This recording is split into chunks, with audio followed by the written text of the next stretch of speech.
Hi friends, welcome to Harmony Hills Home and Garden. I'm Jenny and we're gardening here in Baltimore, Maryland, Zone 7. Today I am putting into the ground what I believe is the last plant that is listed on my backyard renovation project plan. We began this project way back in February and it has been a huge process of modifying, renovating, and just changing up our backyard. And this video is the last one, the official wrap up of the backyard renovation video series. So come along with me, let's plant this last plant and then see how the backyard has changed over the last few months. I can hardly believe it. Last February, when we had these two huge trees taken down behind our fence, it totally changed the look of our backyard, and it gave a lot of inspiration for changing up the gardens back here as well.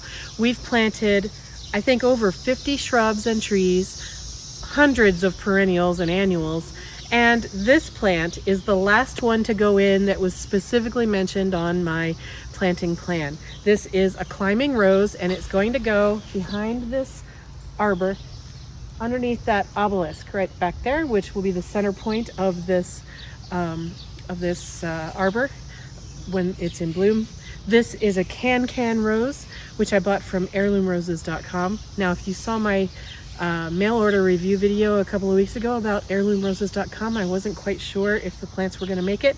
They all did, and so I'm really happy to report that not only did those plants all make it, but this one is looking really good too. It's got lots of new growth on it. This was all sprouted out in the last 3 days since this plant arrived, and this plant has a sister plant up the way that's a shrub rose, a different variety. I think it's called Passionate Kisses, and I'll be putting Passionate Kisses out in the front yard somewhere. Not exactly sure where. Isn't that the way of it? Anyway, in our backyard renovation project, a lot of the plans for planting, I didn't actually have specific varieties picked out. I just said climbing rose there, shrub there, tree there. And only after shopping and living in the landscape and seeing what things are starting to look like did I choose the specific things. This Cancan Rose is a climber. It is hardy in zone 5 to 9, I believe. And it's supposed to be resistant to pests and bugs. It was developed by the same breeder who came up with the knockout roses. So this one hopefully will be as hardy as the knockout series has been. This is a kind of a dark magenta color, almost red, which for me is a very kind of outside my personality normally. But it also has white centers, and then it fades a little bit to a softer pink color. So I'm hoping that when it's in full bloom, it'll be magenta, it'll be bright, yes, an eye catcher for sure. But I'm hoping that it will also be pretty and fit into my color scheme of softer colors somehow. Anyway, so I'm going to be planting this underneath the obelisk. Now, the obelisk right now is a little bit wonky. It's leaning downhill a little bit. So I'm going to actually take the obelisk away, plant this, and then put the obelisk back. And when I do that, I'll make sure that it's plumb up and down. This is a climbing rose, but as you may know, that climbing roses actually don't have tendrils.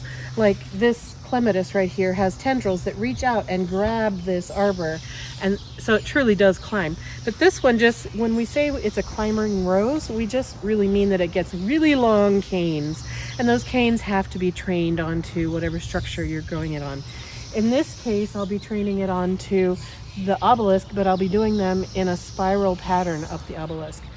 Roses, climbing roses in particular, bloom off the lateral canes. So the main canes will grow long, up to 8 or 10 feet long. Those are the main canes, and then off of that, the side shoot canes are called lateral canes, and that's where the blooms come. And the lateral canes bloom the best when the main canes are horizontal. Now, because I'm putting this on an obelisk, I won't really be able to make it horizontal exactly, but I think by spiraling it up the obelisk, I'll be able to mimic something close to a horizontal main cane, and then the laterals hopefully will bloom nicely from top to bottom. I don't anticipate much blooming, if any, this year, but next year I'm really got my fingers crossed that it's going to put on a great show.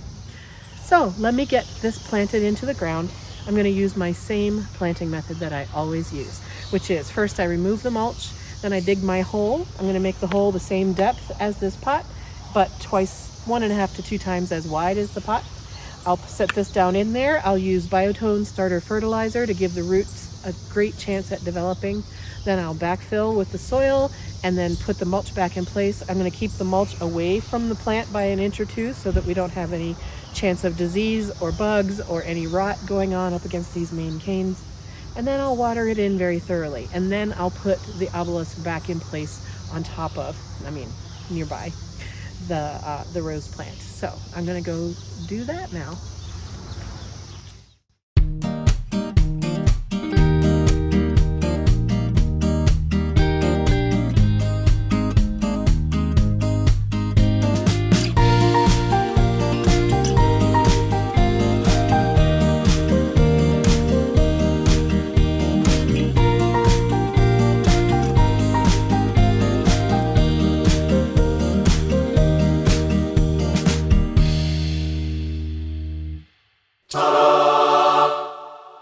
And with that, the backyard renovation project is complete. Except that it's not. As you know, no garden is ever complete. It's gonna change and morph, and plants are gonna grow, plants are gonna die. I'm gonna not like plants that are here. I'm gonna want plants that aren't here yet. And so the garden is never complete. But I'm gonna make a wrap on this backyard renovation video series. We're going to say that it's done. The 2021 season, the renovation is complete. So I'm going to take you on a very quick, broad overview of the backyard project. Real quick, I'm not going to show every single plant. Also, the lighting is kind of harsh right now, but I just want to give you the general idea of how things are. And then on July 1st, we'll be doing a full garden tour, and you'll be able to see more in depth about each of the plants that are in here. I'm going to do my best to match up these camera shots with the camera shots that I took in February at the beginning of the project, but they're not going to be exact. Anyway, here we are at the top part of the backyard. Our backyard goes down about 100 feet from the house, so about 85 feet from where I'm standing right now, to the neighbor's driveway that goes up to the side of their house, but it's our backyard. We have a fence back there, chain link fence, and that is the inside of the garden, and on the back side of the garden is where the 2 elm trees used to be that were over 100 feet tall and about 100 years old. Those both came down in February, and it opened up our backyard to a lot of sun that we never had before. It also opened us up to some views that we didn't really have before. So this project has been all about putting in plants that help to screen the views a little bit, help to make nicer vistas from up here at our table and from different parts of the yard. And also this project has been about just modernizing and transforming the garden and making it more ours and less what we inherited when we bought the house. I'm gonna take you walking with me now. Just starting right here up at the top. This garden was expanded. It used to only come out to about where that white pot is and about right here. So we added about 2 feet. Sometimes down here it was probably 3 feet that we added to the width of this garden bed. And so we've added in some plants here. These are sun lovers, they're salvia, there's some actual habanero peppers in here. I haven't checked on them lately, I should do that. Candy tufted. I said I wasn't going to talk about every single plant. Anyway, so this garden got expanded. All of this is new. These hostas were there, and that used to be the edge of the bed. So I've got annuals in here, room for trying new things next year as well. And that's what a lot of this garden has been about, is trying new plants to me and leaving room to try new things next year as well. Okay, now the garden curves all around here. There used to be a wooden picnic table right here, and it kind of blocked all the view and looked kind of old and rickety. So we've taken that out and we've replaced it with grass, and then we cut a nice edge to the flower garden. And then it curves around down here, and we have these 3 arborvitae trees that are starting to build somewhat of a screening wall right here. And then it curves around more into a big oval, and then it curves up this way and along here and back to this. Now this garden space was here last year, but none of this was. So this is brand new over here. It's in full sun right now. I'm sorry about the harsh lighting. So we have dahlias and a big limelight hydrangea, sugar snap peas and sweet peas, which, by the way, are both duds. alliums here, which are so new that they're not going to flower this year probably. A fairy rose. So again, these dahlias were from seed. 2 of them were from tubers. I don't know if I'm going to have dahlias here next year or if this will be a different kind of planting space next year. Of course, the hydrangea will stay, the rose will stay, and then these shrubs will stay, and they're kind of the backbone of this corner here. There's a boxwood there. So some annuals in here that could be replaced. This is my little teeny tiny vegetable area with tomatoes, strawberries, and some green beans. So again, this whole curve is new. And then down this way, there's some evergreen shrubs here. And then this gets into the shady section of hostas and hollies and azaleas and this gold mop arborvitae there. So yeah, this is all looking really nice. And from this decking platform right here, as we look up the yard, it just looks so nice to have this gentle curve up to the top, and then it curves around, curves down around this way, back down to this decking platform. This decking platform is actually a stage, and probably we'll start this up again next year in 2022. We have concerts, and we put singing groups up here on the stage, barbershop quartets, and they sing to the audience who sit in their lawn chairs on this big expanse of a lawn on this hill. And that's why we didn't put any garden spaces in the center of this lawn. That's why it's a big oval. We want to maintain that for guests to come and put up their lawn chairs and listen to the music that happens on this stage. But when we're not using it as a stage, we're using it as a seating deck.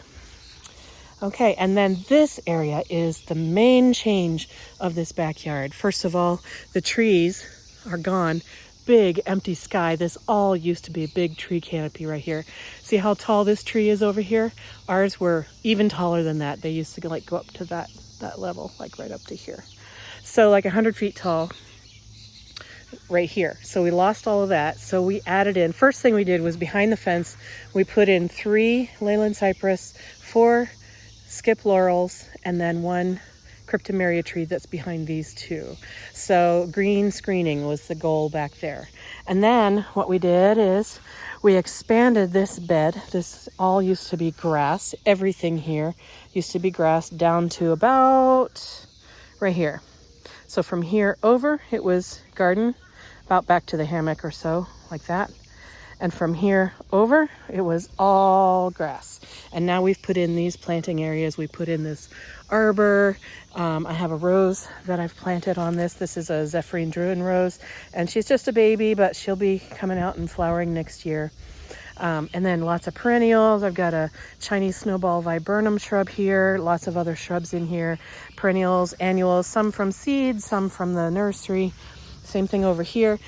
Let's see, Cherokee Princess Dogwood tree, which is currently covered for cicadas.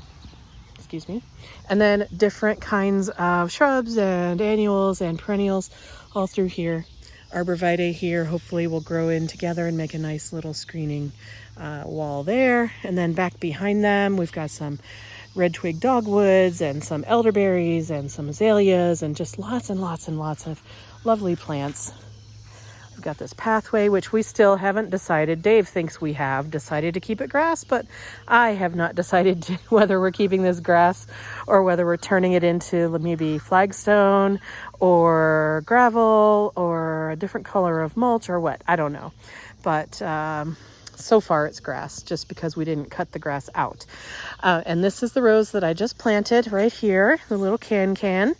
And then lots more perennials in here. We got a 9-bark, we got a coralberry shrub there, different shrubs, perennials, and so forth back here. Hey, what do you think of my soft baby pink gladiolus, huh?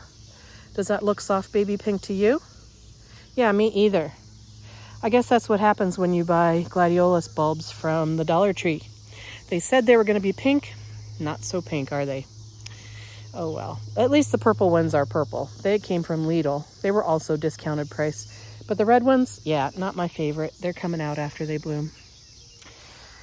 Anyway, so yeah, there's more things to do down here, more planting to be done. Once the canopy can come off this tree from the cicadas, then the hammock will be more usable. There are a couple of azaleas under the hammock that I need to transplant out over into here.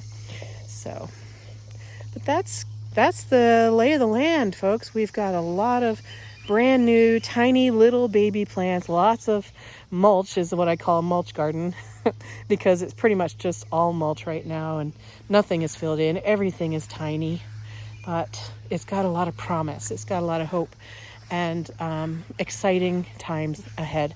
We've got annual spaces in here that we can try new things in next year.